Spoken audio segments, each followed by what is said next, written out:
Fixing কাণ্ডে এবার প্রকাশ্যে বলিউড যোগ। মুম্বাই থেকে গ্রেফতার অভিনেতা বিন্দু দারাসিংহ। তিনি অভিনেতা দারাসিংহর পুত্র। তাকে গ্রেফতার করল মুম্বাই পুলিশের ক্রাইম ব্রাঞ্চ। গত 15 মে স্পট ফিক্সিং কাণ্ডে 3 বুকিকে গ্রেফতার করে মুম্বাই পুলিশের ক্রাইম ব্রাঞ্চ। তাদের মধ্যে ছিল রমেশ ব্যাস নামে এক বুকিও। এই রমেশকে জেরা করে উঠে আসে বিন্দু দারাসিংহর নাম। শেষ পর্যন্ত আজ গ্রেফতার করা হয় তাকে। বিন্দু দারাসিংহ বেশ কিছু ছবি ও টিভি ধারাবাহিকে অভিনয় করেছেন। তেলুগু ছবিতেও অভিনয় করেছেন তিনি। তাকে জিজ্ঞাসাবাদ করছে পুলিশ।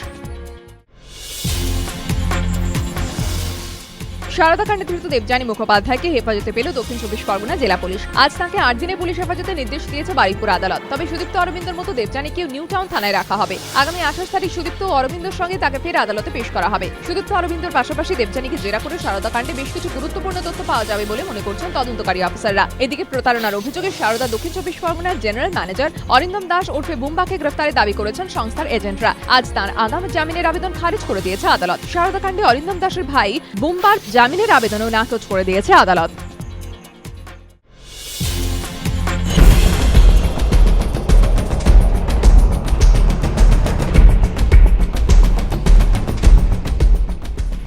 বত্রিশ মিনিটের তাণ্ডবে ধ্বংস একটা আস্ত শহর। কয়েক ঘন্টা আগেও যেখানে ছিল সাজানো নগরী, আজ তার পুরোটাই ভেঙে পড়া বাড়ির ধ্বংসাবশেষে ঠাসা।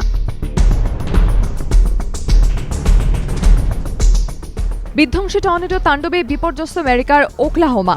মৃতের সংখ্যা 100 ভেঙে পড়েছে দুটি স্কুলও। সোমবার ঘন্টায় 320 কিলোমিটার বেগে টর্নেডো তাণ্ডব চালায় ওকলাহোমাতে।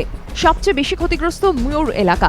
গুরুতর জখম অবস্থায় হাসপাতালে চিকিৎসাধীন 145 জন, যার মধ্যে কমপক্ষে 70 জনই শিশু। ইতিমধ্যেই ওকলাহোমায় জরুরি অবস্থা জারি করেছেন মার্কিন প্রেসিডেন্ট বারাক ওবামা। কথা বলেছেন ওকলাহোমার গভর্নরের সঙ্গেও। উদ্ধার কাজ চলছে। ধ্বংসস্তূপের মধ্য থেকে মাঝে মাঝে ভেসে আসছে করুণ আরতি। তবে গোটা এলাকার চেহারা দেখে প্রশাসনের অনুমান আরও বাড়তে পারে মৃতের সংখ্যা।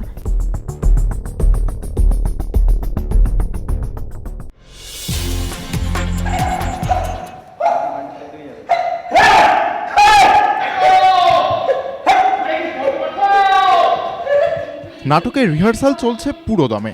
নাটক কাল্লু মামা। দেবশঙ্কর হালদার তার নতুন চরিত্রটিকে কিভাবে ব্যাখ্যা করছেন?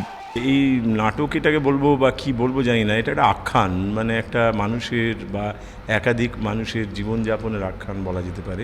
15 জুন থেকে মঞ্চস্থ হবে কাল্লু মামা। নাট্যপ্রেমীদের কাছে কাল্লু মামা এখন কতটা জনপ্রিয় হয় সেটাই দেখার।